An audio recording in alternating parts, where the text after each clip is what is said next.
Kuasa Roh Kudus menguasai ruangan ini, bala tentara sorgawi mengkawal kami. Kami siap mendengar firman Tuhan dalam nama Tuhan Yesus Kristus. Haleluya. Amin. Mari kita lanjutkan firman Tuhan minggu yang lalu ya. Mari kita lihat firman Tuhan dalam Kejadian 6 ayat 9. Kita baca bersama-sama. 1, 2, 3. Inilah riwayat Nuh.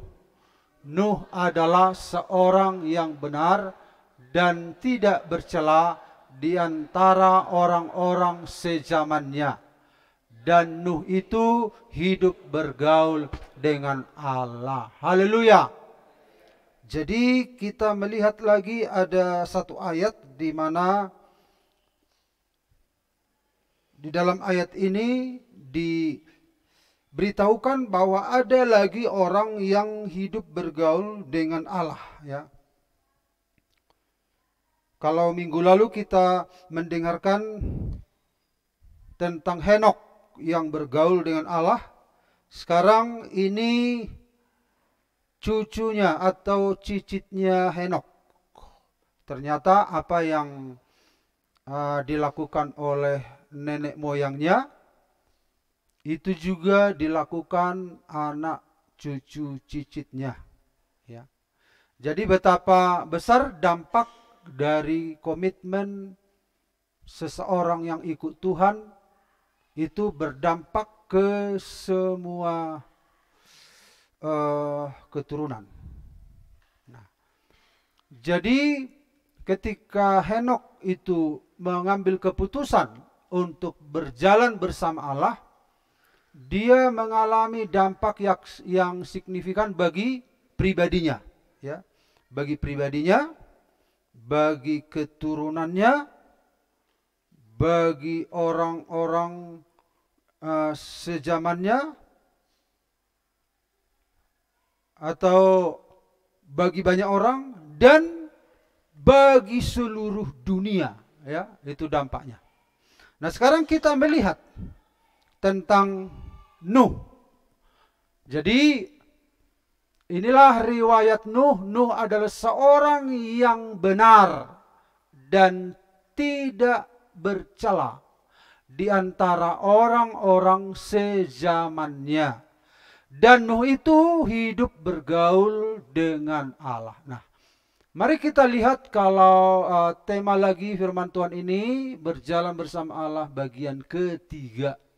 Bagian 1 dan 2 kita sudah belajar tentang berjalan bersama dengan Allah, yaitu Henok. Sekarang bagian ketiga tentang Nuh, cicitnya Henok.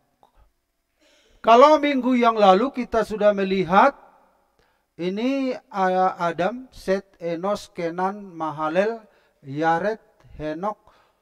Nah, ini Henok yang kita bicarakan kemarin ya. Jadi Henok mempunyai anak namanya Metusala. Metusala ini adalah nubuatan ya. Jadi Henok ini bukan hanya memperanakkan anak-anaknya secara biologis, juga memperanakkan secara ilahi ya. Alkitab mengatakan bahwa apakah yang dikehendaki kesatuan itu? Artinya apa yang dikehendaki, apa maksudnya Tuhan mengizinkan sebuah pernikahan suami istri? Yaitu apa kehendaknya? Keturunan ilahi. Artinya suami istri itu melipat gandakan gambar Allah kepada anak itu. Makanya suami istri itu harus saling memahami, saling mengerti. Karena ini berlangsung seumur hidup. Karena hubungan terlama selain hubungan kita dengan Tuhan, hubungan terlama di bumi ini, hubungan suami istri. Nah, kemudian anak saya kemarin ada juga masukannya. Katakan Pak, kecuali mati katanya. Kan sementara. Oh iya betul-betul. Nah, jadi hubungan terlama itu suami istri selain hubungan dengan Tuhan. Nah, jadi yang dikehendaki Tuhan dalam kesatuan itu, suami istri itu, kalau Tuhan izinkan berketurunan, suami istri itu berkewajiban membuat keturunannya itu keturunan ilahi. Jadi bukan hanya sekedar bangga punya anak. Kita sudah seringkali mendengarkan firman Tuhan itu. Kita bukan hanya menurunkan anak secara biologis. Andai kata anak biologis tidak datang, kita bisa menurunkan anak secara rohani, yaitu orang-orang yang kita bawa pada Tuhan. Nah, kalau Tuhan percayakan keturunan biologis, wajib bertanggung jawab membuat dia menjadi keturunan ilahi. Kalau tidak ada gunanya berketurunan. Tidak ada gunanya. Karena kalau toh dia masuk neraka, kita malah berdosa.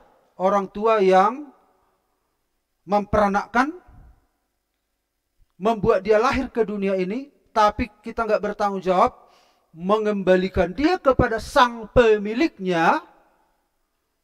Seperti doa Fani tadi, kami menjadi satu roh dengan engkau. Roh kami mencari-cari siapa pemilik kami. Nah, gitu.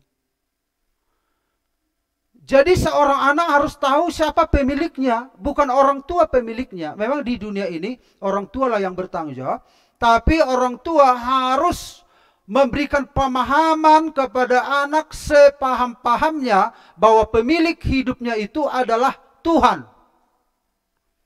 Berarti orang tua berhasil membuat anak itu menjadi keturunan ilahi. Jadi ketika Henokh memperanakkan Metusalah, bukan hanya memperanakkan secara biologis, ada saudara-saudara, misinya sama. Misinya Henokh dengan misinya Metusalah sama. Jadi misinya Tuhan kepada saya harus bisa menyampaikan misi itu kepada anak-anak. Sampai dia mengerti apa yang kupahami, begitu. Dengan demikian orang tua itu disebut berhasil beregenerasi. Nah, itu beban kita sebagai orang tua. Amin Bapak Ibu. Amin. Makanya jangan berhenti berdoa. Kalau hari Minggu saya singgung juga di situ tentang Hizkia, Raja Hizkia. Dia dikunjungi oleh raja, membesuk. Dia dibesuk oleh raja-raja dari misalnya Raja Babel, dikunjungi. Iya, Hizkia kau sakit ya? Oh iya sakit, tapi aku sudah sembuh. Tuhan bilang bahwa umurku diperpanjang 15 tahun lagi. Tapi tanpa disadari Hizkia, ternyata raja yang membesuk itu ingin mengintai. Dengan bangga Hizkia mempertunjukkan semua kekayaan di kerajaannya. Perbendaharaannya, perbekalannya, persenjataannya, harta bendanya. Tidak ada yang tidak dirahasiakan. Semua terbuka. Ternyata bagi sebuah kerajaan itu tidak bagus. Makanya datang lagi Nabi Yesaya. Apa yang kau lakukan ini? Lihatlah. Kerajaanmu ini akan dibinasakan. Karena Hizkia tidak paham. Nah, tetapi tidak di zamanmu. Zaman anakmu lah kerajaan ini pecah hancur. Karena ulahmu, kata Yesaya kepada Hizkia. Lalu apa di pikiran Hizkia? Pikiran Hizkia ini dibaca oleh Tuhan. Ternyata di pikiran Hizkia apa? Ya nggak apa-apalah. Yang penting selagi aku hidup, semua aman-aman. Bukan urusanku tentang anak-anakku. Selagi aku masih hidup, aman terus. Selama 15 tahun aku aman terus. Kalau ada bencana di kerajaanku, dalam masa anak-anakku dan keturunanku bukan urusanku, yang penting aku aman. Nah, ini orang tua yang egois. Dia tidak memperhatikan nasib keturunannya. Kita harus memperhatikan nasib keturunan kita. Amin, Bapak Ibu. Bagaimana kehidupan mereka? Pastikan bahwa mereka itu hidup dalam jalan Tuhan. Makanya orang tua itu tidak berhenti-henti berdoa. Bukan hanya membesarkan anak, waktu dia bayi menyusui anak, lalu sekolah TK, lalu kita antar jemput, lalu SD lagi kita antar ke angkot, dan terus kita biayai sampai kuliah dan seterusnya dan seterusnya. Lalu kita nggak pernah memperhatikan bagaimana anak ini nanti dia kenal Tuhan atau enggak.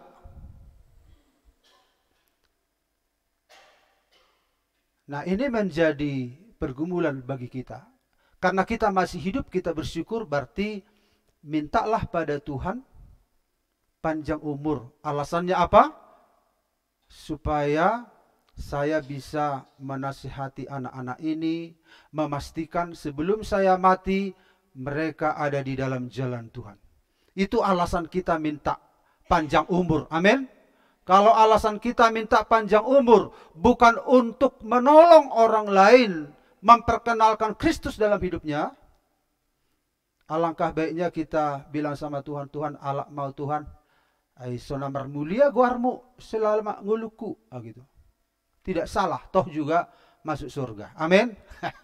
Amin. Anak-anak Tuhan kan masuk surga kan? Jadi kalau kita tidak mempermuliakan Tuhan lagi, tidak salah.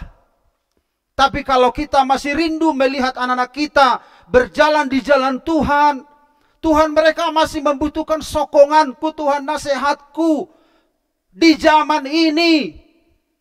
Minta sama Tuhan, Tuhan kasih panjang umur Tuhan. Itu doa yang berkenan pada Tuhan. Amin Bapak Ibu. Nah, jadi si Henok ini berhasil saudara-saudara memultiplikasi dirinya, yaitu Metusala. Dan Metusala ini artinya adalah ketika ia mati hukuman datang. Nah, umur Metusala ini 969 tahun. Jadi di ujung umurnya 969 tahun itu di zaman Nuh. Nah, di zaman Nuh hukuman datang, yaitu apa? Ada air bah datang ya. Ada air bah datang. Nah, jadi si Henok sudah melihat bahwa di zaman cicitnya ini akan ada air bah. Penandanya apa? Sirenenya apa? Ini Metusala. Jadi kalau si Metusala udah mau mati, udah itu penanda air bah datang. Betapa hebat saudara-saudara sampai ke Metusala mewujudkan panggilan ayahnya ini. Sampai kepada Lamek, sampai kepada Nuh, dan Nuh disitulah yang sedang kita bicarakan sekarang. Nah, dan kita melihat ternyata Nuh tidak melakukan sesuatu oleh karena telah dinubuatkan. Tapi Nuh mengambil bagiannya di situ. Nuh harus memenuhi syarat itu. Misalnya, Bapak Ibu, mungkin misalnya dinubuatkan. Misalnya si Nikolas, ada orang bernubuat, Nikolas kau akan diberkati Tuhan, kau akan begini, kau akan begini. Lalu Nikolas menunggu? Tidak.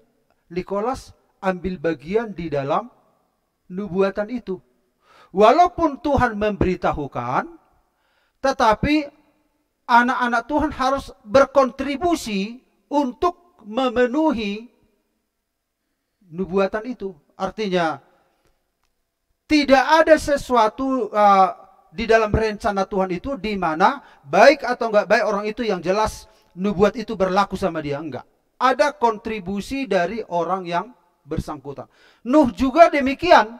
Walaupun Nuh itu di zaman Nuh itu, okelah aku santai-santai saja karena nenek moyangku sudah apa kok? Sudah mentakdirkan aku selamat, tidak. Nuh ambil bagian di situ. Andai kata Nuh tidak ambil bagian di dalam berita itu,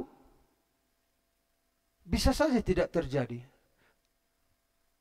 Itulah kerjasama antara Allah dan orang-orang percaya. Jadi kalau satu roh itu, saudara-saudara, siapa yang mengikatkan diri dengan Tuhan menjadi satu roh dengan Dia, itu saling, ya, saling memahami, saling mengerti. Allah ambil bagian, Nuh juga ambil bagian.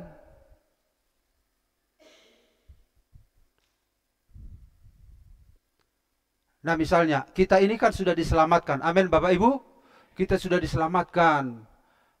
Orang yang percaya pada Yesus diselamatkan. Lalu apakah untuk menggenapinya dalam hidup kita, apakah kita hanya memegang janji itu tanpa ambil bagian di dalam keselamatan? Tidak mungkin. Kita harus ambil bagian di dalamnya. Karena manusia itu punya keputusan. Allah tidak memaksakan sesuatu kepada manusia. Nah, apa yang Tuhan nyatakan kepada hidup kita, itu tidak terjadi sepihak dari Allah. Itu harus diupayakan oleh orang yang bersangkutan untuk memenuhi semua janji itu dengan pertolongan Tuhan. Amin Bapak Ibu.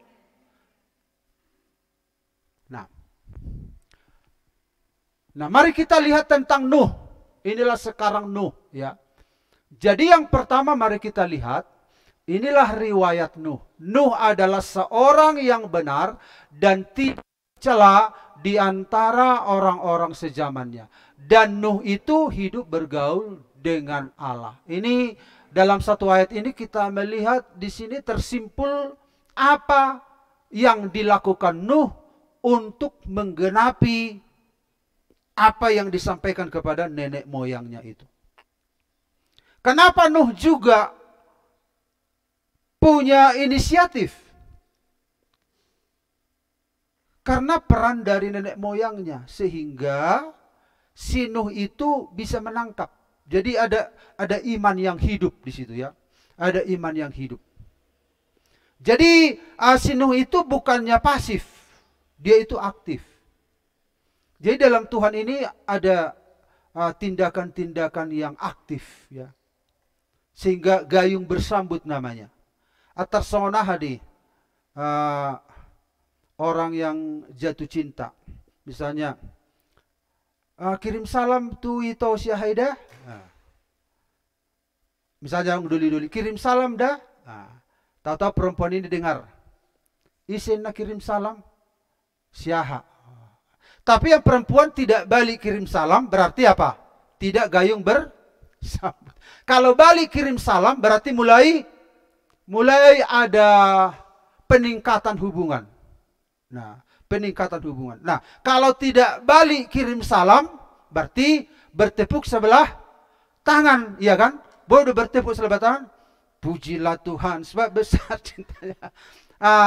Bertepuk tangan itu ya balas membalas. Pujilah Tuhan sebab besar cintanya. Sama Tuhan pun demikian. Karena manusia itu diciptakan segambar dan serupa dengan Allah. Manusia itu diciptakan punya kehendak. Jadi Tuhan tidak membuat manusia itu seperti robot. Diprogram, tidak. Tetapi manusia itu punya keputusan untuk meresponi Tuhan. Nah, jadi yang pertama berjalan dengan Allah ini, yang pertama kita lihat Bapak Ibu, itu membutuhkan karakter yang benar. Di sini kita lihat Nuh adalah seorang yang benar dan tidak bercela. Benar dan tidak bercela, saya simpulkan itu adalah sebuah karakter, ya. Apa itu karakter? Sifat, watak, sifat, watak. Bahasa Batak, bakko.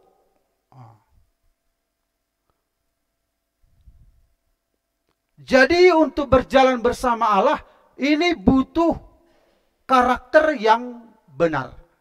Nah, kalau kita lihat dari dua kata ini, benar itu artinya adalah, ini dalam bahasa Septuagintanya, yaitu bahasa Ibrani ke bahasa Yunani, dikaiosune, yaitu kebenaran yang diekspresikan, ya, kebenaran yang dijalankan. Sementara ini tidak bercela artinya sempurna dalam hal moral. Jadi si Nuh ini dalam perilakunya itu sesuai dengan apa yang dipercaya. Dan dia punya moral yang berbeda dari orang-orang sejamannya. Dia bermoral. Nah, apa yang membuat seseorang itu, apa yang membentuk sifat seseorang? Apa yang membentuk karakter seseorang? Apa yang membentuk bakoni seseorang? Wataknya itu kok begini ya? Wataknya itu kok begini ya? Ternyata apa yang membentuk? Nah, menurut ilmu psikologi itu, faktor yang mempengaruhi pembentukan karakter itu yaitu pertama genetika, ya. Jadi faktor keturunan ternyata bisa, ya. Jadi misalnya kalau keturunannya itu cenderungnya ekstrovert, ya bisa keturunannya juga demikian. Ada teh ekstrovert, yang di non ekstrovert, introvert ada. Akan nama lo, sali dua kali.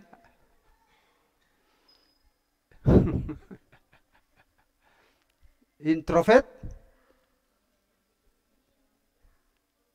tertutup, kalau ekstrovert terbuka. Begitu? Begitu kira-kira ya. Nah, dia tertutup. Jadi kalau keluarganya tertutup, itu salah satu membentuk. Jadi misalnya dia susah, kalau kita menelusuri persoalannya, susah kita temukan karena dia tertutup. Kenapa orang ini tertutup ya? Ya karena memang salah satu faktor yang membentuk karakternya itu faktor genetika. Memang ada faktor keturunan.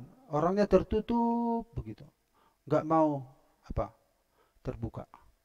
Jadi kalau misalnya kita konseling, kenapa ya rumah tangga kalian begitu ya? Coba ceritakan supaya kita bisa bawa dalam doa. Tapi dia nggak mau cerita, tertutup. Nah, tapi ada juga yang ekstrovert ini. Dia terbuka, belum diminta, udah dikasih tahu semua. Dikasih tahu semua.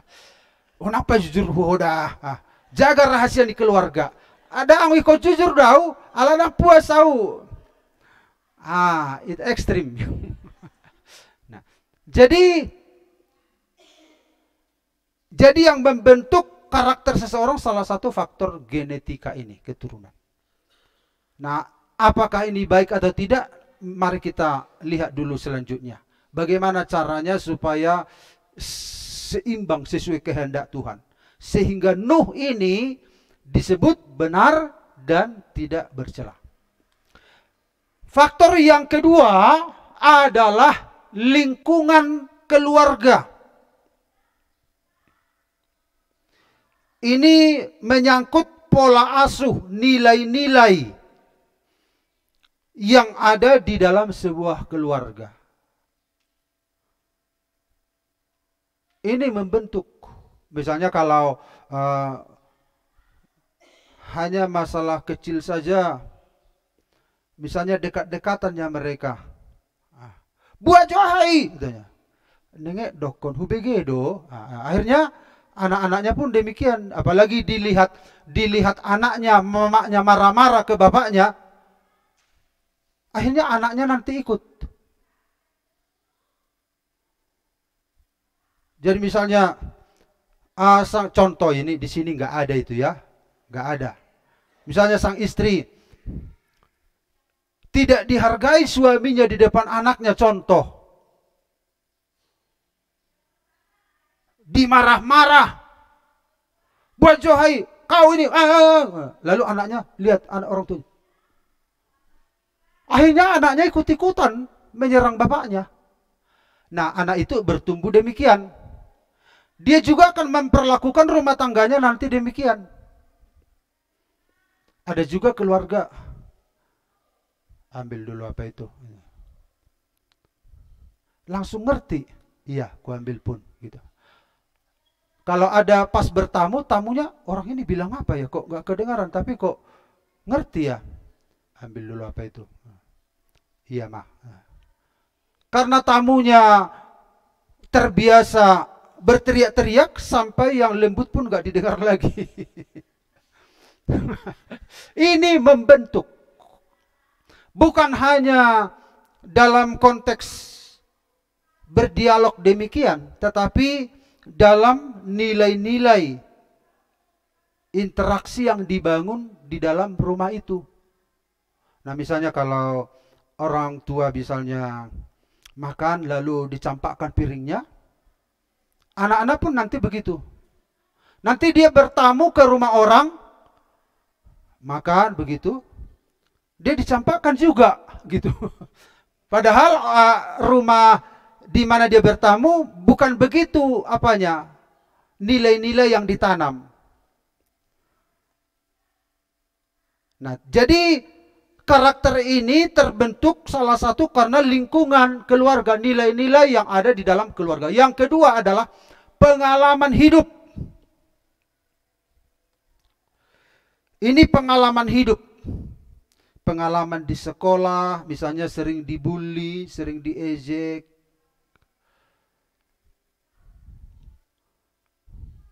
Nah, saya pun mengalami begitu, bahkan di antara anak-anak kita pun mengalami begitu. Terbentuk seperti ini sekarang bisa karena dampak apa? Misalnya orang Batak lah dulu contoh. Kalau dulu kita berbahasa Indonesia, itu orang do marahkan mengisaki, belum marpasir-pasir katanya. Akhirnya kita berhenti berbahasa Indonesia. Kalau di tempat lain berbahasa Indonesia, orang Barat berbahasa Indonesia, ya terus enak kedengaran walaupun salah-salah gitu. Tapi kalau kita dulu berbahasa Indonesia, pasome berbahasa Indonesia, berpasir-pasir. Nah, berbahasa Inggris pun demikian. Akhirnya nggak tahulah bahasa Inggris. Bahasa Indonesia nggak lulus, apalagi bahasa Inggris begitu. Yang sekarang ya kita lihat, bless the Lord, asik juga, tapi sudah terlambat. Itu karena pengalaman hidup itu membentuk kita. Jadi banyak nilai-nilai di zaman dahulu itu ternyata tidak bagus. Ada yang salah sedikit, misalnya apa ya, saya juga punya pengalaman dan adik saya juga sama Jonathan punya pengalaman. Akhirnya langsung gini dia, akhirnya dia nggak berkembang karena itu. Kami punya pengalaman begitu. Apalagi kami anak pendeta, dia pendeta si pugus-pugus, kemudian pertangis-tangis. Nah, itu membentuk kami. Akhirnya kami menjadi introvert. Nah, jadi kalau ini perlu dipulihkan. Ini karakter yang terbentuk karena pengalaman hidup. Banyak juga anak-anak kita demikian. Karena iman orang tua kita dulu, banyak juga anak-anak jadi tertutup. Misalnya kalau saya waktu SMA, anak di situ Pentakosta. Ada juga teman saya Betel dari Natulu, sahabat saya sekarang. Kami karena punya nasib yang sama jadi kompak tanpa disadari. Karena punya nasib yang sama. Jadi yang punya nasib yang sama akan menyatu. Di dalam masyarakat pun demikian, di gereja pun demikian. Ini karena apa? Pengalaman hidup yang tidak baik. Tapi kalau pengalaman hidupnya baik, misalnya kalau di keluarganya, Pak, aku mau beli ini, Pak. Iya. Mana lagi nak kau beli? Ini. Anaknya itu jadi berkembang untuk mempercayai Tuhan. Wah, orang tuaku saja bisa melakukan seperti itu. Berarti Tuhan begitu berarti. Imannya berkembang. Coba kalau kayak kami dulu. Pak, doa Bapak, ngata me mau Bapak. Lanjut doa Bapak. Sohu botok katanya. Waduh. Hadiah do benok kepeng. Nah, itu. Memang keadaan ekonomi tidak bisa disangkal, tapi bagi anak itu sudah buntu. Sudah buntu. Nah, naik ke sekolah pun jalan kakinya dulu. Jadi kalau tersor naik angkot, wah sudah seperti apa? Wah luar biasa. Sementara orang naik angkot PP terus bersorak-sorai. Sementara kita bersorak-sorai dalam ngos-ngosan. Ternyata itu membentuk kita. Ternyata gak punya uang, gak bisa lagi. Saya mengkondisikan diri saya itu, oh uang itu susah dicari. Kemudian orang tua kita gak mampu. Kemudian begini, kemudian begini, kemudian begini. Di satu sisi memang secara manusia itu ada positifnya. Tapi dari sisi iman, tidak berkembang iman anak itu. Tapi puji Tuhanlah, saya mengerti firman. Saya bebas dari, berjuang bebas untuk, apa itu, pengalaman hidup yang membatasi saya untuk mempercayai Tuhan. Dan saya pun, anak-anak pun demikian. Ya. Kalau dikatakan, Pak, aku mau ini. Itu bukan salah anak itu. Kalau saya menghalangi dia mendapatkan apa menjadi kebutuhannya, masalahnya bukan anak itu sama saya. Akhirnya saya berdoa, ya Tuhan, tolonglah Tuhan. Jangan sampai imannya buntu hanya karena terpengaruh, ditekan oleh ketidakmampuan saya. Makanya orang tua harus beriman juga. Amin Bapak Ibu. Harus beriman. Dan banyak juga anak Tuhan yang sudah melakukan itu. Anak-anaknya maju terus karena orang tua beriman. Kemudian apalagi budaya masyarakat. Nah, budaya masyarakat ini ada nilai-nilai budaya. Akhirnya membentuk cara berpikir kita, perilaku kita. Ada nilai-nilai budaya membentuk karakter kita. Kemudian yang kelima, pilihan individu. Itu pilihannya. Dia yang memilih. Dia yang memilih, misalnya, kenapa siapa itu sedang cemberut, misalnya di dalam rumah kami seringkali berkata begitu. Ada si Stefani, si Yohana, si Stephen, si Yosafat, saya, mamanya. Kan dalam rumah tangga kan kisah-kisah itu kan banyak kan. Ada waktunya saya cemberut, ada waktunya mereka bersukacita. Di hari yang lain istri saya, kami bersukacita. Di hari yang lain si Fani, yang lain bersukacita. Di hari yang lain si Yohana, yang lain bersukacita. Di hari yang lain si Stephen. Begitu ganti-gantian. Jadi kalau misalnya ada yang sedang muting begitu, oh itu pilihannya hari ini gitu. Dia memilih muting hari ini. Ya udah, silahkan pilih. Jadi kalau ada dalam rumah tangga kita begitu, oh pikirkan, oh dia memilih karakter begitu, silakan. Mungkin di hari besok dia nggak pilih lagi gitu. Jadi karakter itu karena pilihan individu. Tapi kalau dia tidak sadar, dia akan dikondisikan begitu terus karakternya. Kalau dia bermegah di situ, ternyata kalau aku muting, perhatian semakin banyak sama aku. Berarti aku harus muting terus seumur hidup. Supaya apa? Supaya saya menjadi pusat perhatian. Akhirnya dia terkondisikan oleh pilihannya. Makanya hati-hati, jangan biasakan begitu. Akhirnya jadi dinikmati nanti. Dinikmati nanti karakter itu. Nah, kemudian ada lagi faktor biologis dan kesehatan. Ya, misalnya kesehatan kita. Seringkali kita ada kecemasan kondisi medis. Ya. Misalnya kalau Bapak Ibu sedang sehat, saudara kan semangat kan? Memuji Tuhan, haleluya, puji Tuhan. Kalau pas sakit, haleluya, puji Tuhan. Gitu. Kan beda. Itu karena kondisi medis.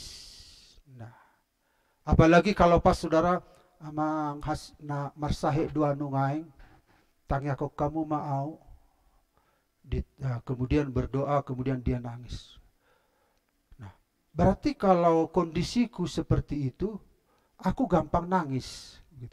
Berarti ya aku sakit-sakitkanlah biar gampang nangis. Soalnya kalau aku merasa sehat, susah kali nangis. Gitu. Akhirnya dibuatlah apa? Gaya-gaya sakit terus. Padahal sudah sehat.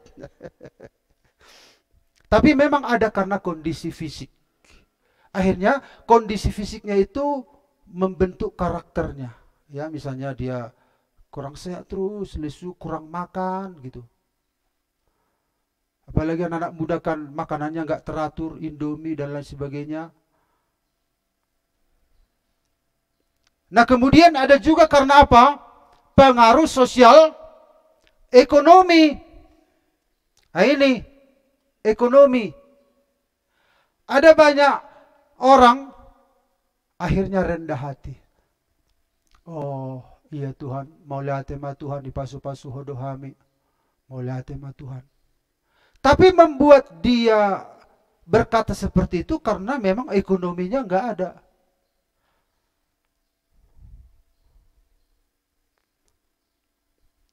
Tapi kalau sudah ada ekonominya, beda lagi karakternya. Jadi karakternya ditentukan oleh sosial ekonomi. Jadi bisa karakter orang jadi berubah. Misalnya dulu, kalau Najulu kan anak-anak Tuhan itu nyanyi luar biasa.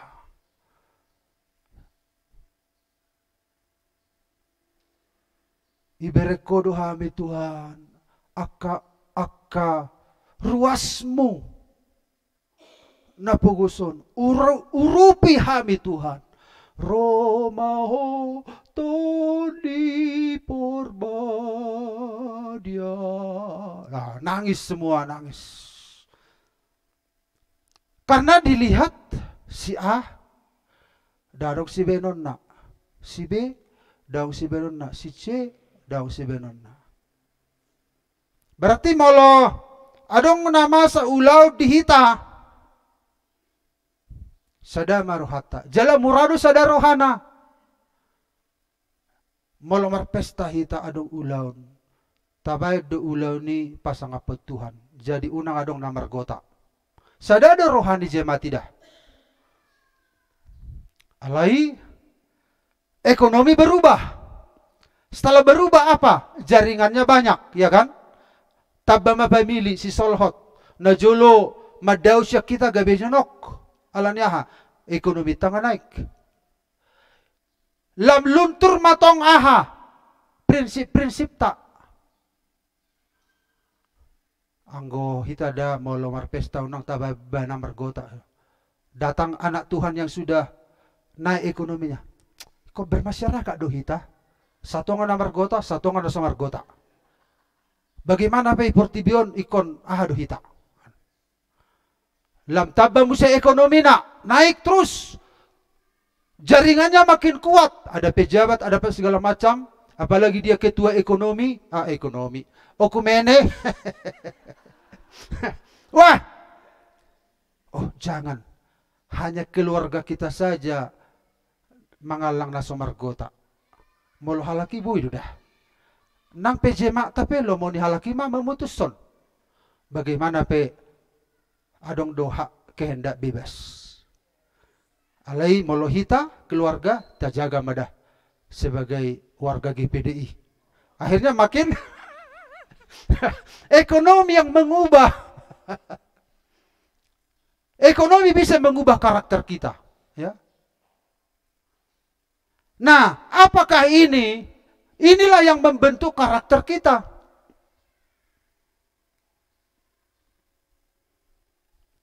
Tetapi Tuhan mau karakter kita itu tidak ditentukan oleh ini. Tapi ditentukan oleh Tuhan kepada siapa kita percaya. Karena dia adalah kebenaran. Amin. Karena dia adalah kebenaran. Jadi saudara-saudara, nah kalau kita lihat di sini, si Nuh ini benar dan tidak bercela karena diakah awalnya benar tidak bercela atau karena bergaul dengan Allah?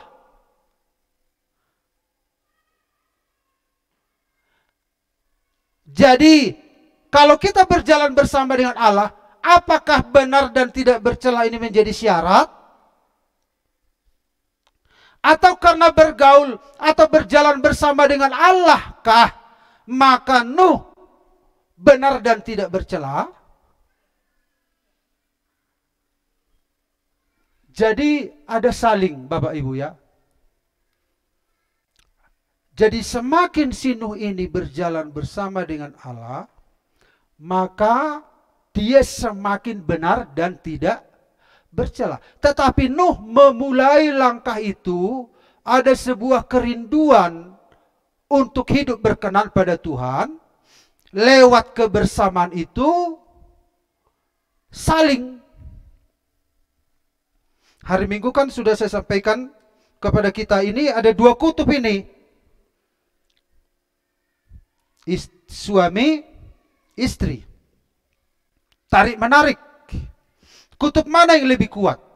Misalnya kalau suaminya itu suka bercanda, istrinya senang cemberut, begitu. Kalau sama-sama kuat, suami akan ditarik ke sini. Di tengah. Kalau sama-sama kuat. Nah kalau suaminya lebih kuat, yang suka bercanda, istri yang cemberut ini ditarik ke sana. Akhirnya, dia dulu suka, ibu itu suka cemberut dulu, kok jadi suka bercanda ya, gitu. Ya, karena dengan siapa kita bersama, kita akan serupa dengan dia. Misalnya kalau istri lebih kuat, suka cemberut, lalu suami tadinya suka bercanda, akhirnya ditarik. Loh, bapaknya siapa itu suka bercanda dulu, kok kerjanya kok murhing ya. Padahal dia pelawak dulu. Kok sekarang jadi apa? Karena daya tarik istrinya, kutubnya jauh lebih kuat. Nah kalau kita berjalan bersama Allah, Allah tidak mungkin kita tarik ke bawah. Tuhan yang menarik kita. Makanya kita semakin serupa dengan Dia. Semakin lama kita berjalan bersama dengan Allah, karakter kita akan semakin serupa dengan Kristus. Gak bisa kita tarik Tuhan ke kita. Kita orang yang gampang marah, suka khawatir, cemas, gelisah. Lalu ketika Tuhan bersama dengan kita, Tuhan jadi khawatir. Enggak. Tuhan jadi cemas. Enggak.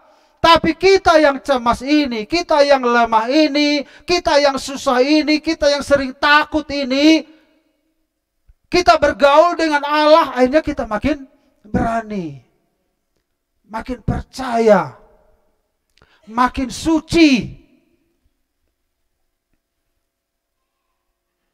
Jadi ada hubungan timbal balik Bapak Ibu, ya.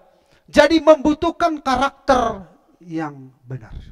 Lalu yang akhirnya lewat karakter yang benar dia meresponi apa yang Tuhan katakan, buatlah bahtera. Ini kan satu keadaan yang tidak masuk akal di tengah daratan benua, tidak ada laut. Dia membuat bahtera. Dan ya, ini sudah pernah kita dengar. Dia belum pernah dengar ada hujan. Tuhan bilang, hujan akan datang.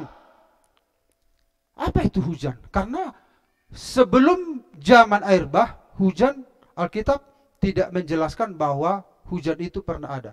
Hanya ada uap yang embun yang naik, membasahi bumi. Belum ada ceritanya bahwa hujan datang, air datang dari langit. Mungkin dari bawah okelah mata air. Dari langit gak pernah. Tapi kenapa si Nuh ini bisa mempercayai? Karena dia sudah mulai melekat dengan Tuhan. Dia sudah mulai melebur dengan Tuhan. Makanya ada ayat dalam Perjanjian Baru. Apa yang kamu minta katanya, kamu akan menerima apa saja katanya. Kenapa bisa diberikan kepercayaan kepada manusia? Apa yang kamu minta katanya? Karena sudah menjadi satu. Karena kehendak yang meminta dengan kehendak yang memberi itu sudah sinkron.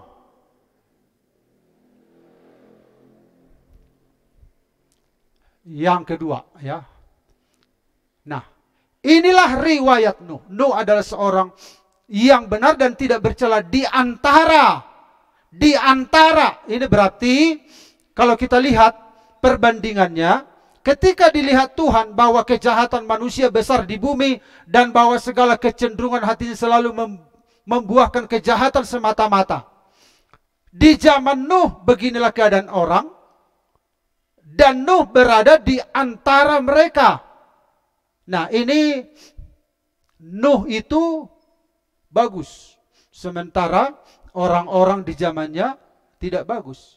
Jadi yang kedua kita lihat adalah berjalan bersama dengan Allah itu menempatkan kontras dengan generasinya.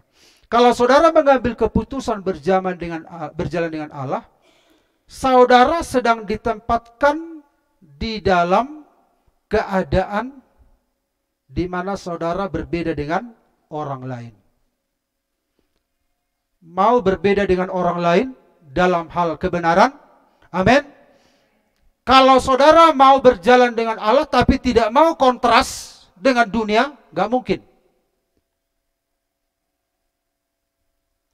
Tidak mungkin bisa kita berjalan bersama dengan Allah kalau kita sama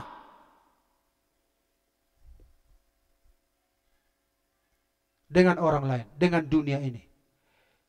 Jadi resiko yang diambil Nuh itu, kalau aku berjalan bersama dengan Allah, itu berarti saya harus kontras dengan orang lain. Secara daging itu kan berbahaya bagi dia. Tetapi mana yang dia pilih? Dia mau berjalan bersama dengan Allah atau berjalan dengan dunia ini?